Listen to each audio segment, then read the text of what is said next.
శాశ్వతశాల ఇది నా యేసు నివసించెశాల. దేవునికి స్తోత్రములు కలుగునుగాక, దేవునికి మహిమ కలుగునుగాక. మన రక్షకుడును దేవదేవుడు అయినటువంటి సర్వాధికారి యొక్క కృప మనందరికీ తోడయుండి మనందరినీ ఆయన కృప చొప్పున నడిపించునుగాక. దేవుని సన్నిధానంలో చేరినటువంటి దేవుని బిడ్డలమైన మనందరికీ బెతెస్దా సాయంకాల ప్రార్థన ఊటలు అనే కార్యక్రమం ద్వారా దేవుడు శ్రేష్టమైనటువంటి వాక్కులను దేవుడు మనకు అనుగ్రహిస్తూ ఉన్నాడు ప్రియులారా. అందుకే ఈ దేవదేవుని స్తుతిస్తూ ఉన్నాను. మీ అందరికీ శుభములు వందనములు తెలియజేస్తూ ఉన్నాను. ఈ శుభదినాన సర్వశక్తిమంతుడు అయినటువంటి దేవాతి దేవుడు మనకిచ్చినటువంటి శ్రేష్టమైన వాక్కును చదువుకుందాం.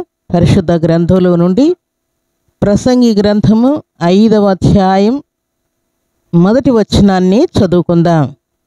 నీవు దేవుని మందిరమునకు పోవునప్పుడు నీ ప్రవర్తన జాగ్రత్తగా చూచుకొనుము. దేవుడి శ్రేష్టమైన మాటలు దీవించి ఆశీర్వదించును గాక. సర్వశక్తిమంతుడు అయినటువంటి దేవాతి దేవుడు అనేకమైనటువంటి ఆజ్ఞలు మనకిస్తూ ఉన్నాడు ప్రియులారా. వాటితో భాగముగా దేవుని మందిరమునకు వెళ్ళినప్పుడు నీ ప్రవర్తన జాగ్రత్తగా ఉండాలని దేవుడు ఆజ్ఞాపిస్తూ ఉన్నాడు అని అంటే, అనేక ప్రాంతాలకు మనం బయలుదేరి వెళుతూ ఉంటాం, ఆఫీస్కి వెళ్తూ ఉంటాం, బిజినెస్కి వెళ్తూ ఉంటాం, అలాగే కాలేజీ వెళ్తూ ఉంటాం, అలాగే పొలానికి వెళ్తూ ఉంటాం. వివిధ రకములైనటువంటి పనులు మనం చేస్తూ ఉంటాం. కానీ ఎక్కడికి వెళ్ళినా కూడా మనకి ఇష్టం వచ్చినట్టుగా మనకు నచ్చినట్టుగా ఉండొచ్చు ప్రియులారా. కానీ దేవుని మందిరమునకు పోవునప్పుడు నీ ప్రవర్తన జాగ్రత్తగా చూచుకొనమని ఆజ్ఞాపిస్తూ ఉన్నాడు. ఎందుకు అంటే చాలాసార్లు దేవుని మందిరమునకు వచ్చినప్పుడు కూడా దేవుని మందిరంలో ఉండవలసినటువంటి భక్తిని, ప్రార్థనను, విశ్వాసమును, క్రమశిక్షణను చాలామంది మీరుతూ దేవునికి కోపం పుట్టిస్తూ ఉంటారు. అయితే దేవుని సన్నిధిలో చేరినటువంటి బిడ్డలకు దేవుడు దాచి ఉంచినటువంటి ఆశీర్వాదం ఏంటి అంటే, కీర్తనల గ్రంథం 84వ అధ్యాయం 10వ వచనం మనం చదువుకుందాం. నీ ఆవరణములో ఒక దినము గడుపుట 1000 దినముల కంటే శ్రేష్టము. భక్తిహీనుల గుడారములలో నివసించుట కంటే నా దేవుని మందిర ద్వారము నొద్ద ఉండుట నాకిష్టము అని భక్తుడు అంటూ ఉన్నాడు. దేవుని సన్నిధిలో చేరినటువంటి దేవుని బిడలమైన మనకు దేవుని యొక్క ఆవరణములో ఒక దినము గడుపుట 1000 దినముల కంటే శ్రేష్టమని భక్తుడు వర్ణిస్తూ ఉంటే, దేవుని మందిరంలో నిర్లక్ష్యంగా కూర్చోవడం, దేవుని మందిరంలో దేవుని యొక్క వాక్యాన్ని వినకుండా బయటికి లోపలికి తిరగడం, దేవుని మందిరంలో మాట్లాడుకుంటూ ఉండడం, సెల్ ఫోన్ చూసుకుంటూ ఉండడం, ఇలాంటి వాటన్నిటిని కూడా దేవుడు గద్దిస్తూ ఉన్నాడు ప్రియుల. ఇక్కడ ఉన్నటువంటి సంఘ సభ్యులు దేవుని మందిరంలో దేవుని యొక్క పరిశుద్ధ గ్రంథాన్ని చేతబట్టుకొని దేవుని యొక్క పరిశుద్ధ గ్రంథాన్ని చదవవలసి ఉన్నది, వినవలసి ఉన్నది, ధ్యానించవలసి ఉండగా వీరందరూ కూడా ఒక్కొక్కరు దేవుని మందిరంలో చేరి శుభ్రంగా సెల్లు చూసుకుంటూ టైం వేస్ట్ చేస్తూ ఉన్నారు ప్రియులారా. అందుకని ఇక్కడ ఉన్నటువంటి వ్యక్తులు ఏం చేస్తున్నారంటే ఒక్కొక్కరి దగ్గర ఉన్నటువంటి సెల్లులు తీసుకోవడం, బైబిల్ ఇస్తూ ఉన్నారు. ప్రతి వ్యక్తి దగ్గర సెల్లు తీసుకోవడం, బైబిల్ ఇస్తూ ఉన్నారు ప్రియులారా. దేవునికి స్తోత్రములు కలుగునుగాక. నిజంగా ప్రతి మందిరములో కూడా ఈలాగున సెల్లులు తీసివేసి పరిశుద్ధ గ్రంథం ప్రతి వ్యక్తి చేతిలో ఉండుట నిజంగా దేవుడు ఎంత సంతోషపడతాడో ప్రియులారా. అందుకే దేవుడు అంటూ ఉన్నాడు, నీవు దేవుని మందిరం పోవునప్పుడు నీ ప్రవర్తన జాగ్రత్తగా చూసుకొనుమని ఆజ్ఞాపిస్తున్నాడు. ప్రభు సన్నిధిలో చేరిన బిడలమైన మనమందరం కూడా దేవుని మందిరం వెళ్ళినప్పుడు మన మాట, తీరు, వైఖరి, మన పద్ధతి అన్నీ కూడా దేవునికి ఇష్టముగా, యోగ్యముగా ఉండేటట్టుగా చూసుకోవాలని పరిశుద్ధాత్మ దేవుడు కోరుకుంటూ ఉన్నాడు. అందుకే దేవుని మందిరంలో అడుగుపెట్టిన తర్వాత దేవుని మందిరంలో ఉన్నటువంటి సమృద్ధి అయినటువంటి ఆశీర్వాదములు మన మీదకి వస్తాయి ప్రియులారా. ఆ ఆశీర్వాదము ఎలాంటిది అని అంటే అది ప్రవాహం వలె సమృద్ధి అయినటువంటి సహాయముగా కనబడుతూ ఉన్నది. ఈ ప్రవాహము ఎక్కడి నుండో రాదు ప్రియులారా, దేవుని మందిరంలో నుండి మన మీదకి వస్తూ ఉన్నది. ఈ ప్రవాహము పరిశుద్ధ గ్రంథంలో క్లియర్గా వ్రాయబడింది చూడండి. కీర్తనల గ్రంథం 36వ అధ్యాయం 8వ వచనం.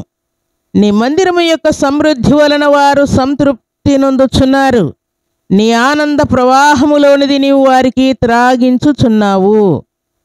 దేవునికి స్తోత్రములు కలుగునుగాక. దేవుని మందిరములో ఆనంద ప్రవాహములోనిది తన బిడ్డలకు దేవుడు త్రాగించుచున్నాడు. దేవుని మందిరము యొక్క సమృద్ధి చేత సంతృప్తి నొందుచూ ఉన్నారు అని వ్రాయబడినది. దేవుని సన్నిధిలో చేరిన దేవుని బిడ్డలు ఈలాగున తృప్తి పొందుచు ఆనంద ప్రవాహంలోనిది త్రాగుచు దేవుణ్ణి స్తుతిస్తూ ఉంటే, కొంతమంది మాత్రమే దేవుని మందిరంలో అస్తవ్యస్తంగా ప్రవర్తిస్తున్నారు ప్రియులారా. ఈలాగున దేవుని మందిరంలో ఉన్నటువంటి ప్రత్యేకమైనటువంటి దీవెనలు, ఆశీర్వాదములు మనం పొందాలని పరిశుద్ధాత్మ దేవుడు కోరుకుంటూ ఉన్నాడు. కాబట్టి ఈ సాయంకాలపు వేళలో సర్వశక్తిమంతుడైనటువంటి దేవాతి దేవుడు సెలవిచ్చినటువంటి మాట ప్రకారం దేవుని సన్నిధిలో చేరినటువంటి మనం అందరం కూడా మన ప్రవర్తన జాగ్రత్తగా చూసుకోవాలని పరిశుద్ధాత్మ దేవుడు తెలియజేస్తున్నాడు. ఇక మీదట మనం దేవుని మందిరంలో భయం కలిగి ఉందుంగాక, ఇక మీదట దేవుని మందిరంలో వాక్యానుసారముగా జీవించదుంగాక, ఇక మీదట దేవుని మందిరంలో సంతృప్తి కలిగి జీవించదుంగాక, ఇక మీదట దేవుని మందిరంలో ఆనంద ప్రవాహంలోనిది త్రాగి దేవుణ్ణి మహింపరిచే పాత్రలుగా ఉండాలని పరిశుద్ధాత్మ దేవుడు కోరుకుంటూ ఉన్నాడు. ఈలాగున దైవ చిత్తాన్ని నెరవేర్చి సాయంకాలపు దీవెనలు, ఆశీర్వాదములు పొందుకొని దేవునికి మహిమ తెచ్చే పాత్రలుగా ఉండాలని దేవుడు ఆశపడుతూ ఉన్నాడు. అలాంటి కృప భాగ్యం సర్వశక్తిమంతుడైనటువంటి దేవాతి దేవుడు సర్వసమృద్ధిగా మనందరికీ అనుగ్రహించి ఆశీర్వదించునుగాక. ఆమేన్. ప్రార్థన చేసుకుందాం.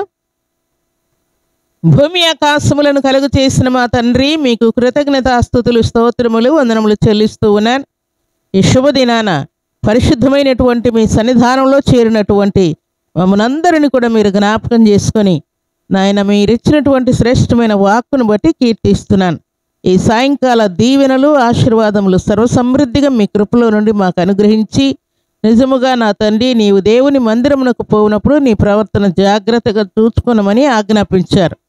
మీ సన్నిధిలో చేరిన బిడ్డలందరూ కూడా మీ సన్నిధిలో అడుగుపెట్టినప్పుడు, ప్రార్థించినప్పుడు, స్తుతించినప్పుడు, పాడినప్పుడు, ప్రకటించినప్పుడు బహు భయముతోనూ భక్తితోనూ మీ బిడ్డలు కొనసాగునట్లు కరుణ చూపుతూ మహిమ పొందమని ప్రార్థిస్తూ, నిజముగా నా తండ్రి ఈ మందిరంలో ప్రజలు ఎలాగున తండ్రి ఫోన్లు చూసుకుంటూ ఉన్నటువంటి వారందరికీ ఎలాగున పరిశుద్ధ గ్రంథాలు చేతలు పెట్టారో అలాగ మీ సన్నిధిలో చేరిన బిడ్డలందరూ కూడా ఈ క్రియ కాకుండా నాయన పరిశుద్ధమైనటువంటి మీ ఆజ్ఞానుసారంగా జీవించి మీ ఆశీర్వాదములు మీ బిడ్డలు అనుభవించినట్లు, మీ లేఖనమే వారికి జీవాధారముగా ఉండునట్లు కరుణ చూపుతూ మేలుతో తృప్తిపరచమని, ఈ రాత్రి మంచి నిద్రను, మనశ్శాంతిని ప్రతి బిడ్డకు దయచేయమని, ఆయుష్ ఆయురారోగ్యం దయచేయమని, ఈ రాత్రి తండ్రి మీ బిడ్డలను మీ శాంతితో సమాధానముతో నింపమని, ఈ దినం బర్త్డేలు, మ్యారేజ్ డేలు జరుపుకున్న బిడ్డలకు దీవెన దయచేయమని, ఎగ్జామ్స్ రాస్తున్న బిడ్డలందరినీ కూడా మీరు ఆయత్తపరచమని,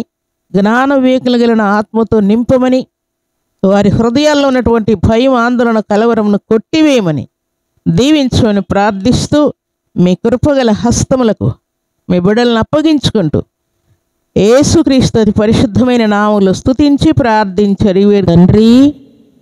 ఆమేన్.